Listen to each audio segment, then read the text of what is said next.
Viral di media sosial, seorang maling ketiduran ketika beraksi di SD Taman Rejo Tunjungan Blora, Jawa Tengah. Infonya hendak mencuri, tapi ketiduran di TKP. Begitu bangun, terkejut dia dapat sambutan dari Pak Polisi. Lokasi SD Taman Rejo Tunjungan Blora.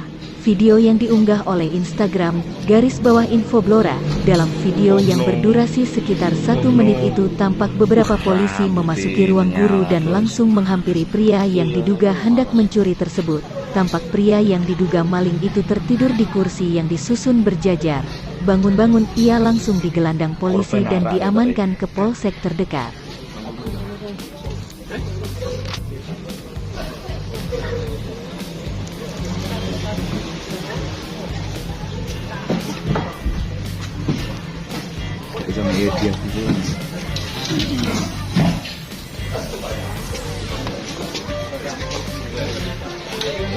Jelek rupane sih, rupane. Oh no.